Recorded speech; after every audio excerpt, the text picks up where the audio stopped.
Good morning, everyone, and welcome to Comics and Coffee, starting your day out the nerdy way. I am Bobby Shortle, and I'm here, as always, with Nikki Alfaro. Good morning, guys. Nikki, how is your Friday? Well, we talked about this off air right before we started, but Friday isn't really Friday for you, right? No, no, it isn't. My days off are Wednesday, Thursday, Hmm. so Friday is technically my Monday. Hmm. So happy Monday, Nikki. Thanks. I need coffee. That's what the show is for, Nikki.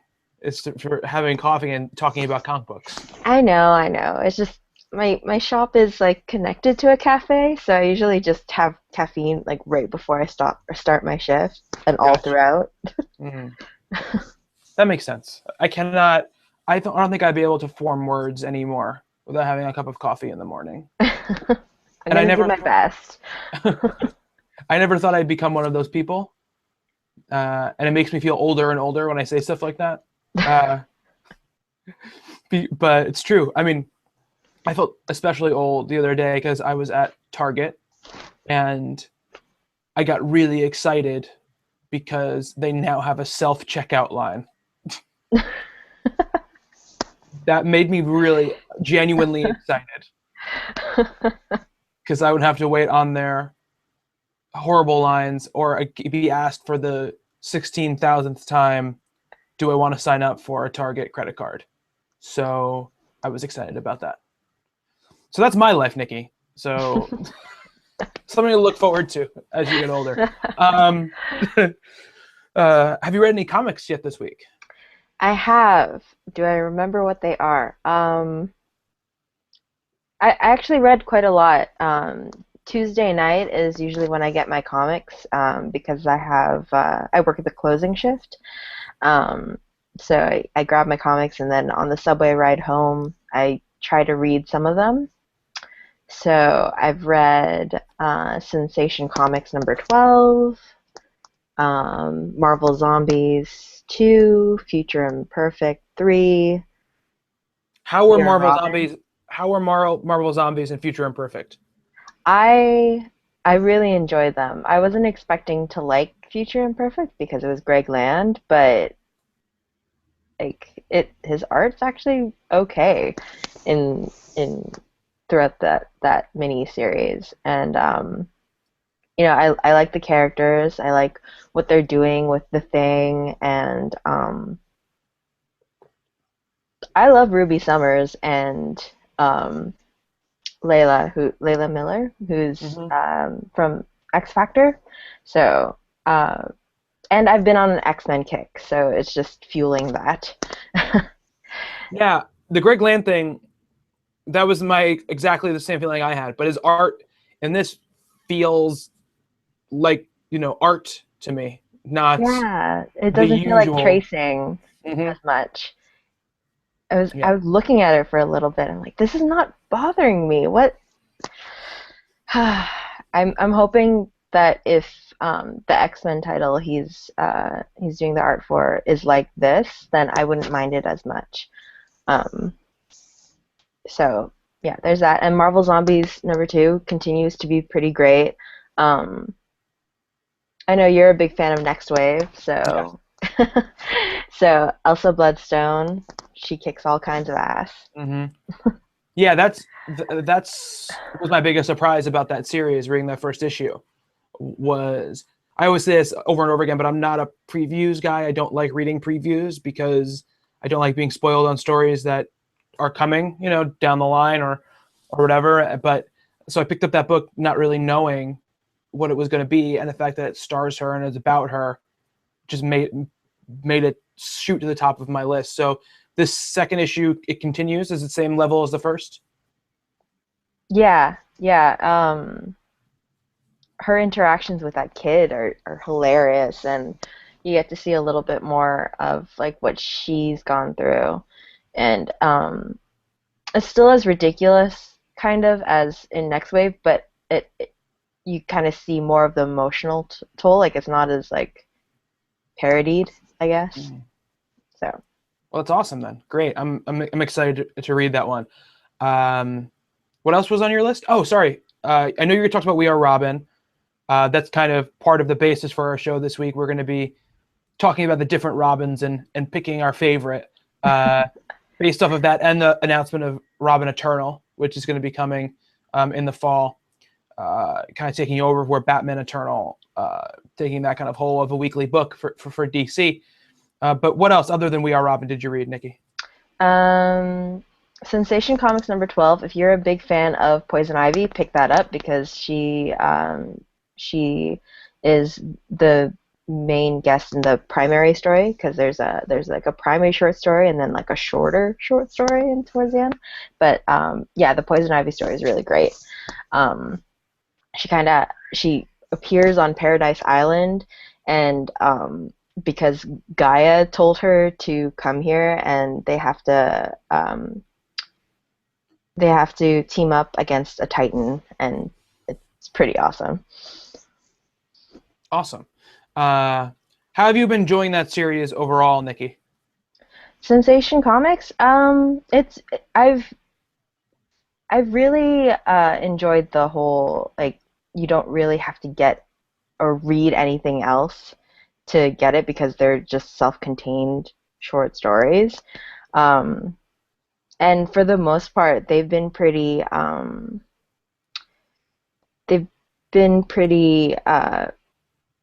accurate and like on to Diana's character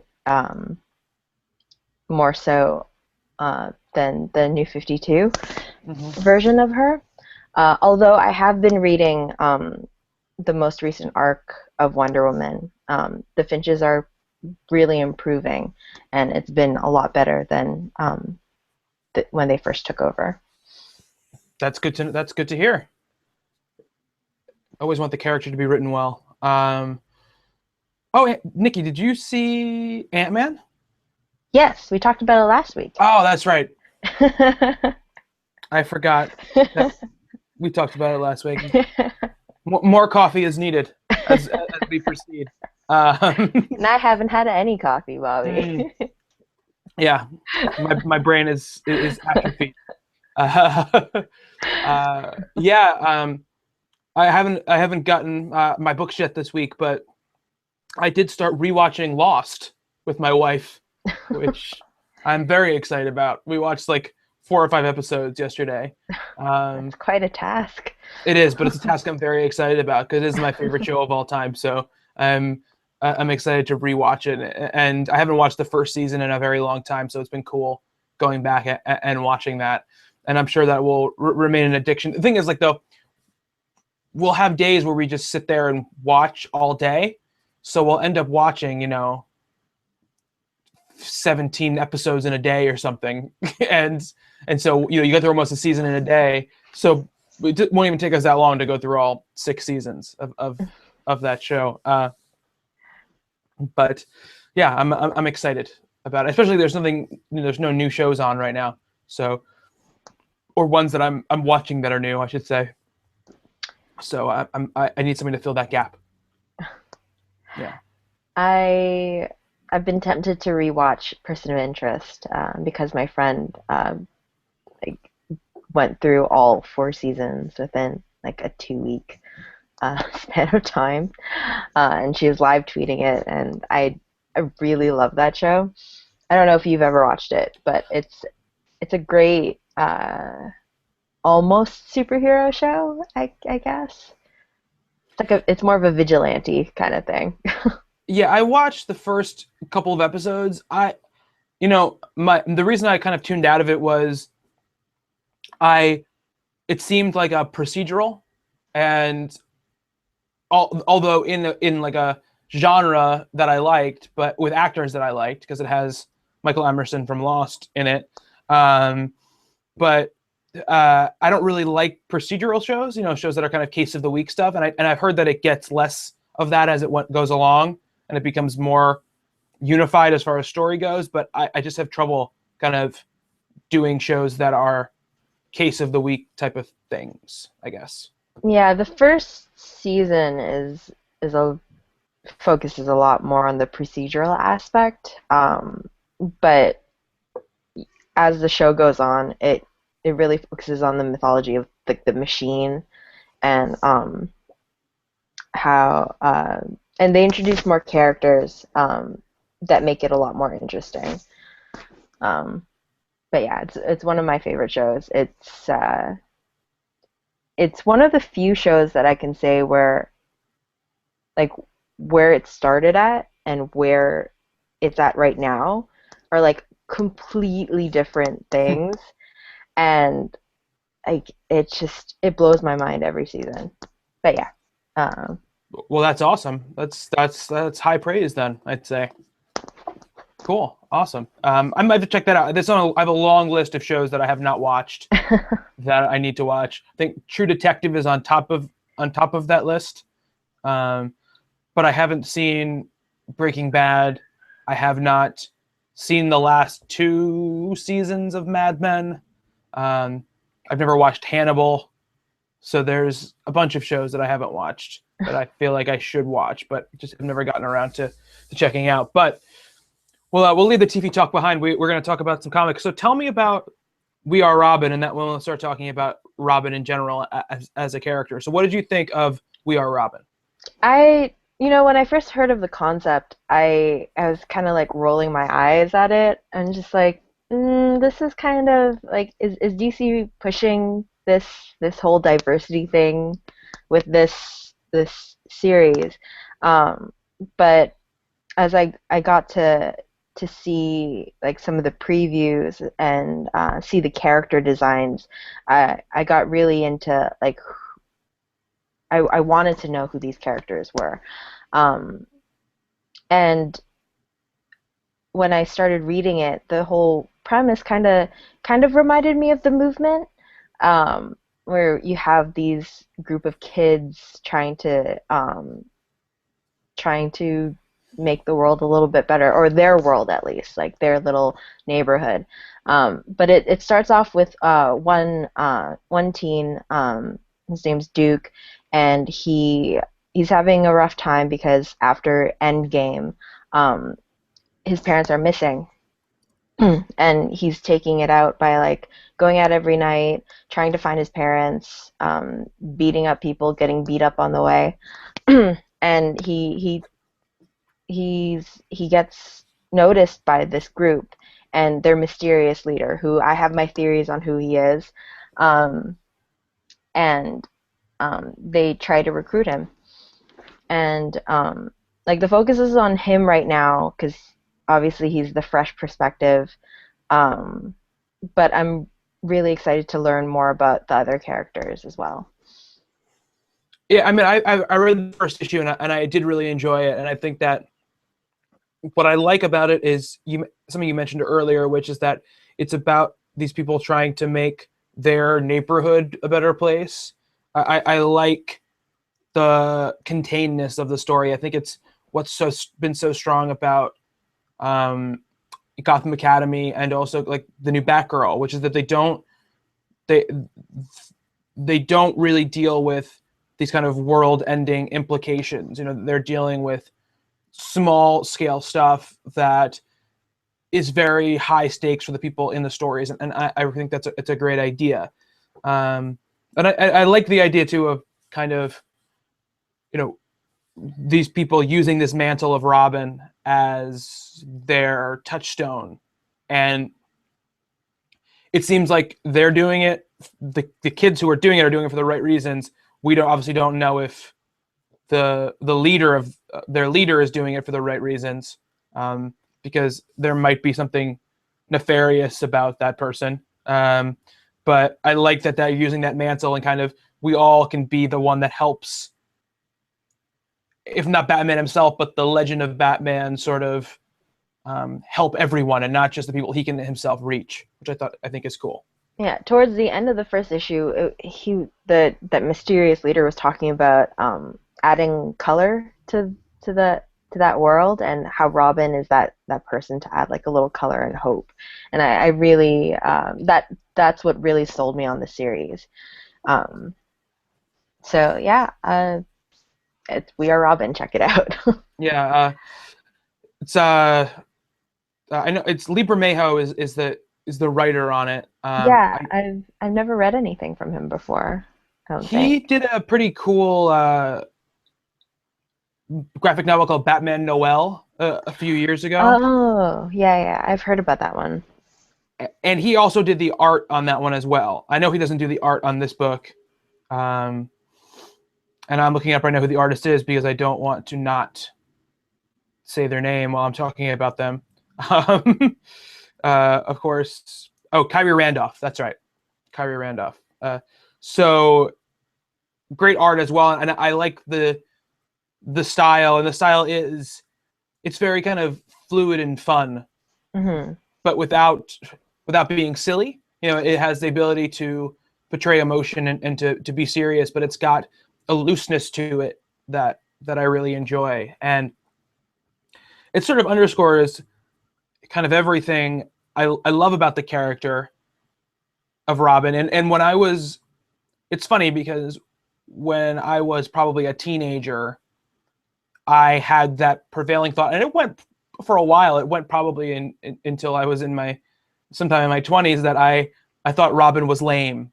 You know, I loved him when I was a kid, but when I got older, I was like, oh, it doesn't make any sense. Why would Batman have a little kid running around with him? All this stuff, and it wasn't really until I got really back into reading comics full time that I reacquired my love for the character. And I think that, you know, they say it in Grant Morrison says it in his stuff. You know, Batman will always need a Robin, and I think that that change up, that light and dark, and you know the man who's too far gone with the boy who is kind of teetering on the edge. It's such an interesting dynamic to me, and I love Robin as a character now, and I love looking through his history and seeing how each one affected the books and Batman himself. And um, if I was going to rank kind of my favorite heroes and not go by, obviously we're gonna talk about who our favorite Robins are, but Robin as a concept is I think one of the best concepts in superhero comics. What are your thoughts on the character of Robin, Nikki? Um, I think when I was little, I grew up on the Batman animated series. Um, and I don't remember which one was the first one I watched, but I remember there always being a Robin there. Um, and I guess that's what my thought was, that like where there was a Batman, there has to be a Robin. And then when I started reading more comics, it was the Tim Drake era. Um, my cousin's big long box in the basement of his house, it was basically all Tim Drake comics. Um, at least in the Batman section of his collection. Um, so I grew up with a Robin that was very. I always thought that Tim Drake was always kind of just like Batman, but he didn't want to be just like Batman. So like that kind of dynamic was really interesting to me. Um, and then now with Damien, it took a little bit for me to like him. And then when he died, it was just like, okay, we need him back because that he had such a presence in the New 52 world that even though I wasn't really reading it, I was very much aware of it, and his uh, his personality was very it grew on me. I don't know. Uh, Yeah, the concept of Robin, it's changed. I didn't grow up with Dick Grayson or Jason Todd as Robin, so I never really had a connection with either of them as that character, as with that mantle.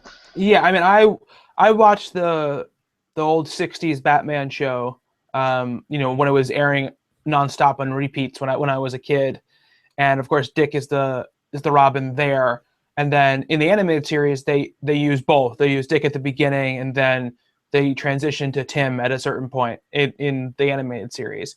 So, But you they know, mixed up they kind of added a lot of Jason Todd's history to Dick's character, I think. Oh no, they added Jason Todd's history to Tim Drake's character. That's Yeah, what it was.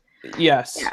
yeah, they did. But I mean, they didn't make Tim as angry as Jason was in his stories. And I before I was really paying attention to stuff, I didn't really, I didn't know the story of Jason Todd for a very long time, and it really wasn't until much later that I knew about the fact that there was a second Robin who died, who was murdered, and that it was done with this call in line and all of these factors about it.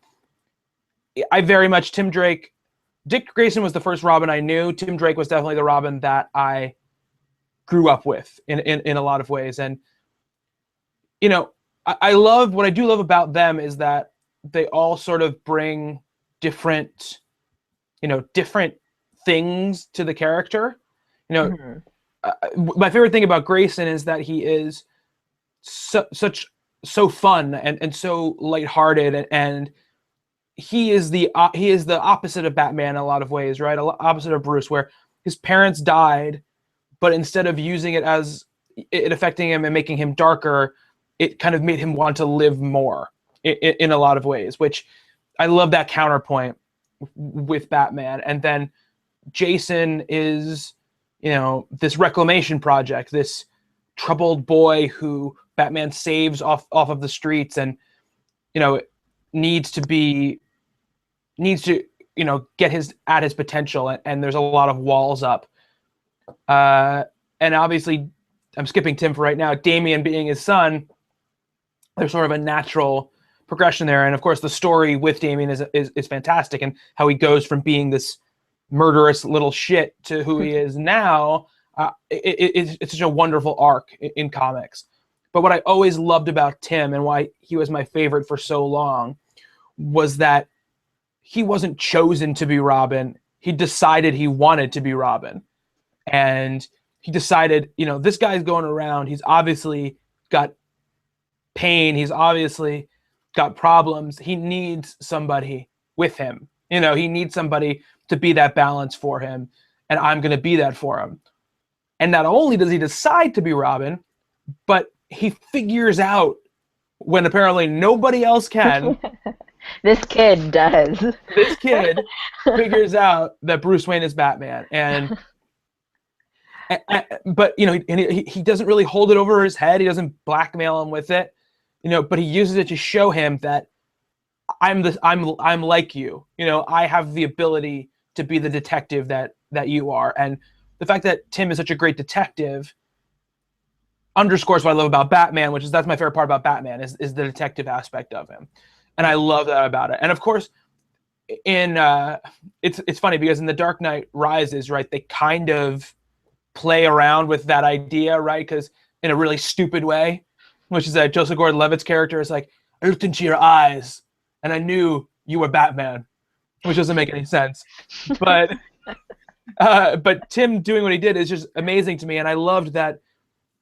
Him going through as Robin was a different experience than everybody else's, and whether it be sort of his miniseries, there's the Robin miniseries that they did where he's kind of Batman's away and he's alone in Gotham, and the Joker. It's the first time the Joker sees Robin since he killed Jason, and it's this great interaction with the two of them. It's a Chuck Dixon book. It's amazing, really great.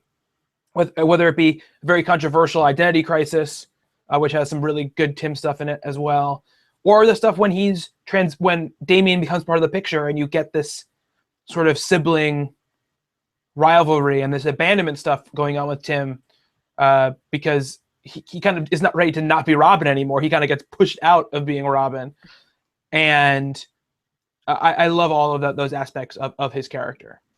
There was in Teen Titans as well, with when Jason comes back and he confronts Tim. That was a really good issue too.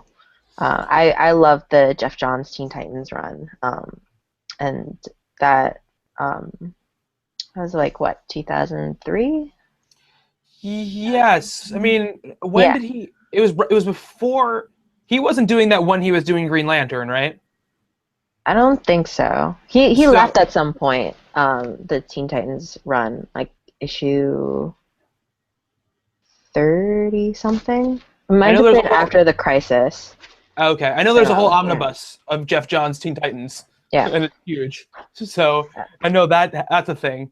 Uh, but yeah, I I love the way John. I always love the way Johns writes the other characters. You know, and Teen Titans is made up of sidekicks and junior characters and characters that aren't used as much in sort of major continuity.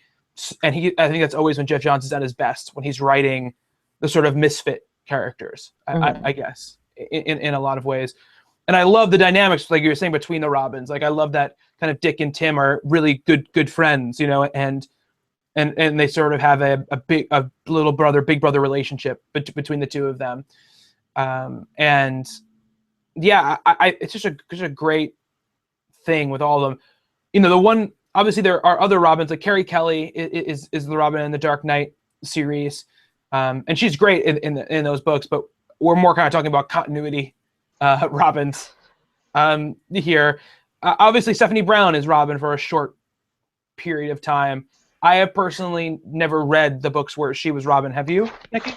I've read that was around the time that Teen Titans was going on, so I read like Tim's reaction to it, which was funny. But I never read like the actual series where she's Robin.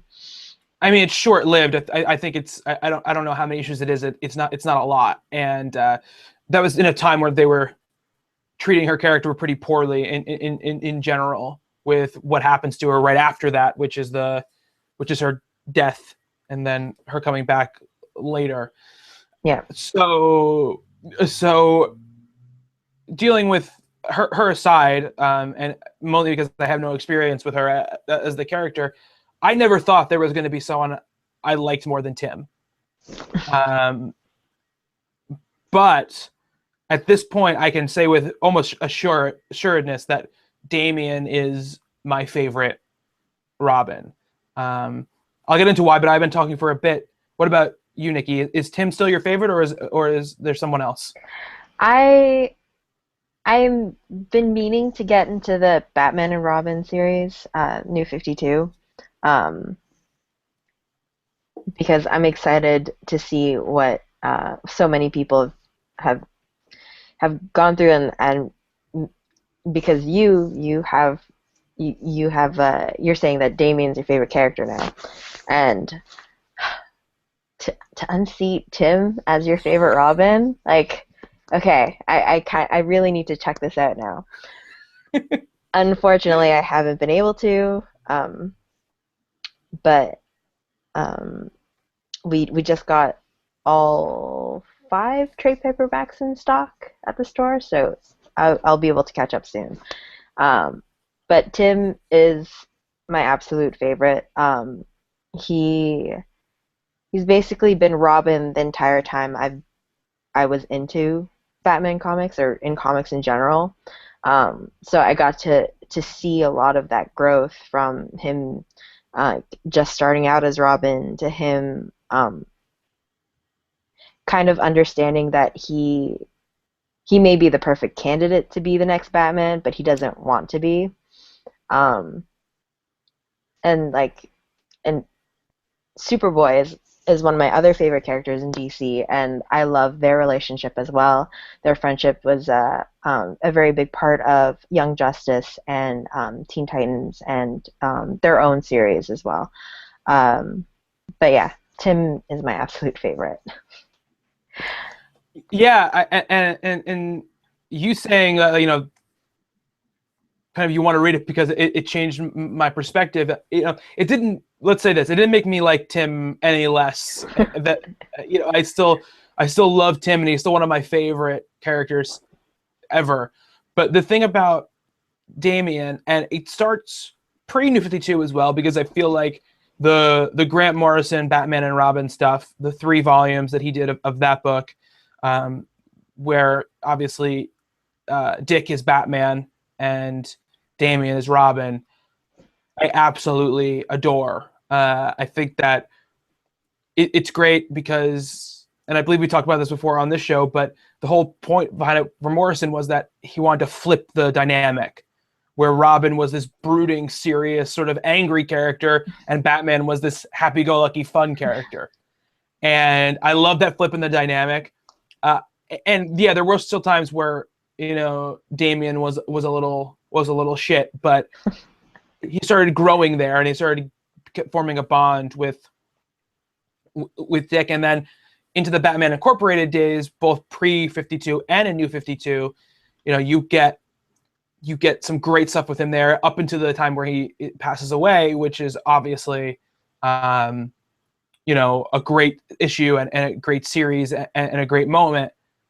But all the stuff leading up to there in Batman Incorporated, you know, Morrison definitely was focused on redeeming the character and making him a hero, but did it, whereas I feel like in the Tomasi side of things, they soften his edges a little bit, which is not a bad thing. It's a good thing for the character. Morrison more focuses on you liking him by just making him not murder anybody anymore, which is a good step, but also just by how sheerly capable he is.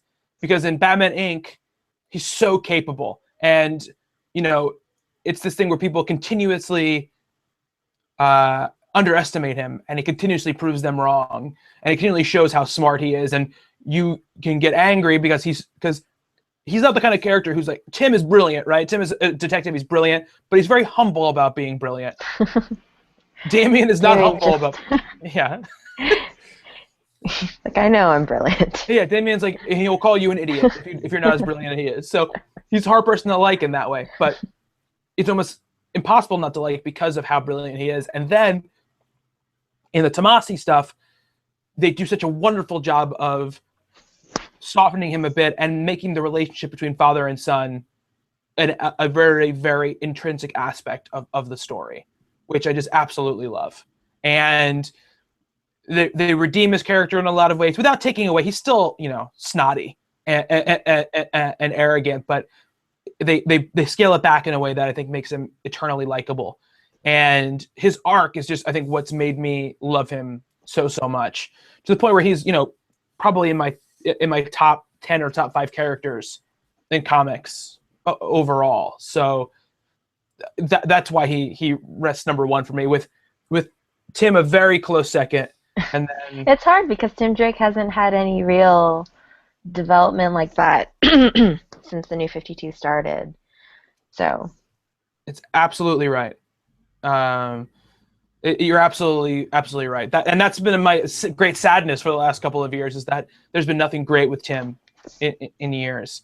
I know he's James Tynan's favorite character, so hopefully this kind of Batman Eternal and Robin Eternal and going forward, hopefully, you know, we'll see the character kind of return to higher heights. We might check it out. Yeah. I totally did not read any of Batman Eternal, although I do want to read it in its entirety now that it's being collected. But yeah, I'm excited for Robin Eternal. Yeah, me too. So we had some listeners chime in about who their favorite Robins are. So Hugh Perry, little known to Talking Comics, Hugh Perry, who's H_Paz, says, has to be Damian Wayne for me, a precocious and brilliant little sod whose journey has been a joy. Sammy Cassell says, Dick Grayson was the first and best, especially played by Burt Ward, who is in the 60 series. Logan Rowland says, Damian, he's a little snot, but when written with heart, it's all the more poignant. Joey, who's JC_Matt, says, Dick Grayson is a great character, but Tim Drake is probably the better Robin. Also really digging the We Are Robin team. Mike, who's at Liberal Bastion, says, I think that Doctor Who's your first... I think like Doctor Who's your first is yours. So whoever your first Doctor is your Doctor. So that in mind, Jason Todd will always be my Robin. So at Yella_Ghost, whose Twitter name is Dick Grayson, says Dick, of course, because he was the first. Similar origin to Bruce, witty, able to be a leader, and has taken on the mantle of the Bat. Matt Wood, who's at Johnny Matt Wood, says Tim was always my guy. You gotta love Robin you grew up with. So yeah. So thank you everybody who chimed in. with their with their thoughts. Liberal Bastion also says that we should check out Mark Waid's book Insufferable, very Batman versus Robin vibe. And everybody who chimed in used the hashtag Talking Java. So if you guys want to get in contact with us anytime during the week about anything, use that hashtag, and we will be sure to find it when it's out there. You can find us at Talking Comics on Twitter. I'm at Bobby Shortle. Nikki? I am Asian Batgirl. All right, and that's going to do it for Comics and Coffee this week. Thank you so much for joining us and starting your day out the nerdy way with us, and we will see you next week.